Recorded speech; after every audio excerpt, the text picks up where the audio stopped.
I'm starting to think everybody that was affiliated with Death Row was just some wannabe gangster bitches. And that's what I'm talking about here tonight on the Late Night Ride. If you want to know what I said about some of these other Death Row characters, check out my channel, The Late Night Ride. See for yourself. I ain't lying.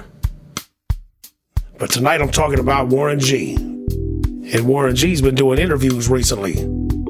The first time I heard Warren G was on the song Regulators. Now don't get me wrong, because I like that song.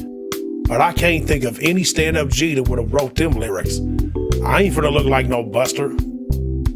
Getting pistols pulled on me because I was dumb as hell to jump out the car and say what's up to some cats I ain't even know. And then you lucked out because your homeboy just happened to be riding past and seen you. He comes, puts in the work, puts more heat on him, more heat on y'all hood.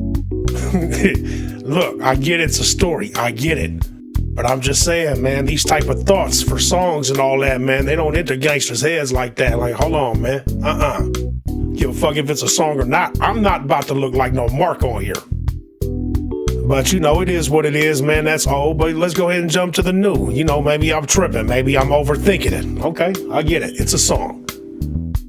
You know, some people are cut from different cloths. So, you know, you see it your way, I see it my way. Maybe we agree, maybe we don't.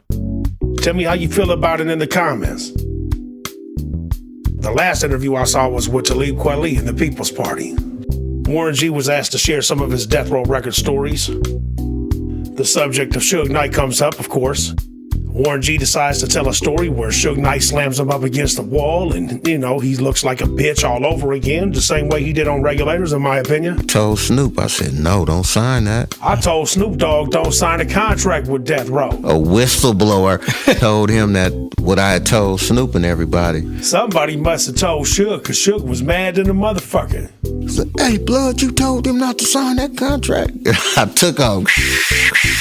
I'm hitting the elevator, trying to get off the elevator, and he grabbed me, and he had pushed me up against the wall. Suge Knight throws me up against the wall, and I tell him, man, if you don't get your hands on me, I'm gonna call all my homeboys. I said, nigga, if you don't get your hands off me, nigga, I'm calling my brother, nigga, I'm calling all my homeboys. Bruh, and I'm just looking at this shit like, bruh, you told him what? If you don't get your hands off me, I'm gonna call somebody?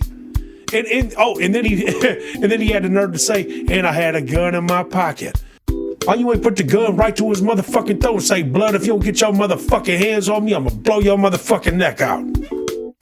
But he ain't say that, because he was never with the business. I'm gonna call somebody. I'm gonna call Nate Dogg to come and regulate for me. I'm gonna call the homeboys to come help me out. And he let me go, you know, and I had one of my guys with me. Luckily, he didn't have no gun because he was a gunner. If he'd have had something, he probably would have shot him, and I didn't want him to do it, but he probably would have. I know how he is. So in other words, what you're saying is your homeboy ain't shit without a gun. Because I know for goddamn sure, somebody slammed me up against the wall and my homeboy's right there, my homeboy's finna punch whoever the fuck got me, and it's about to go down in this hallway in this motherfucking elevator right the fuck now. The more you start to hear all these cats from Death Row and their stories, you realize that the majority of these motherfuckers was some buster-ass rappers, bruh. These wasn't no gangsters, man. Still ain't. Trey D from the East Sider said that Snoop Dogg, when he was young, he wanted to be from Long Beach Insane Crips. But he ain't want to get put on their hood because their hood was too hard on their homeboys. And it's funny that even Snoop said one time, he told me one time, and he said, I wanted to be from Insane, he said, but y'all just too hard on y'all homeboys. So he took the other route.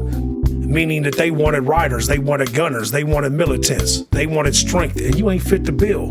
And I mean, look at Uncle Snoop, out here looking like Auntie Snoopy, with that motherfucking Aunt Jemima rag on his head and shit.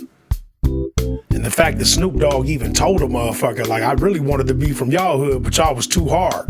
Like, bruh, what the fuck is you doing, homie? I mean, is we gangbanging or not? You know what, y'all, is just like Mr. Mike said. I see shit through G shit. That's my perspective. And that's the way I see things here on the Late Night Ride.